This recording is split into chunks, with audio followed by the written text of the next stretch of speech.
మీ చుట్టూ ఎంతో కష్టపడి డిగ్రీలు, బీటెక్‌లు చేసి, వాళ్ళ చదువుతో సంబంధం లేని ఉద్యోగాలు చేస్తూ బాధపడుతున్న వాళ్ళని చూసి, ఇప్పుడు ఇంత కష్టపడి చదవడం వృధా అని ఏమైనా ఆలోచిస్తున్నారా? అయితే ఒక్క నిమిషం ఆగండి. మనం పుడుతూనే పరిగెత్తడం నేర్చుకోలేదు. ముందుగా పాకుతాము, ఆ తర్వాత నిలబడతాము, నెమ్మదిగా అడుగులు వేస్తాము, చివరిగా పరిగెడతాం. ఇప్పుడు పరిగెత్తడం వచ్చింది కదా అని మొదట నేర్చుకున్న పాకడం, నిలబడడం ఇవన్నీ వృధా అని కాదు కదా! చదువు అంతే. జీవితంలో ముందుకు వెళ్ళడానికి చదువు అనేది ఒక పునాది. అదెప్పటికీ వృధా కాదు. చదువు మీకేమిస్తుంది అని చెప్పడానికి 3 ప్రాక్టికల్ పాయింట్స్. నంబర్ 1 క్రమశిక్షణ, వివేకం.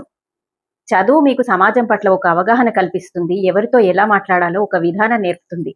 నంబర్ 2 మొదటి ఉద్యోగమే చివరిది కాదు. ఇప్పుడు మీరు చేస్తున్న ఈ ఉద్యోగం మీ ఈ ప్రస్తుత అవసరాలను తీర్చుకోవడానికి అయ్యుండొచ్చు.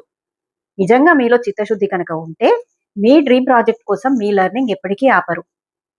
ఇక్కడ మీరు నేర్చుకున్న ఈ అనుభవం, క్రమశిక్షణ రేపటి మీ విజయానికి మెట్లు అవ్వచ్చు. నంబర్ 3 డిగ్రీ కాదు, ఎదుగుదల ముఖ్యం. జీవితంలో ఎక్కడ మొదలుపెట్టామన్నది కాదు, ఎంతవరకు ఎదిగామన్నదే ముఖ్యం. నేర్చుకోవడం ఆపకుండా ముందుకు వెళ్తే ఊహించని స్థాయికి ఎదగవచ్చు. గుర్తుంచుకోండి, చదువు గమ్యం కాదు. జీవిత ప్రయాణంలో మిమ్మల్ని ముందుకు నడిపించే తొలి అడుగు.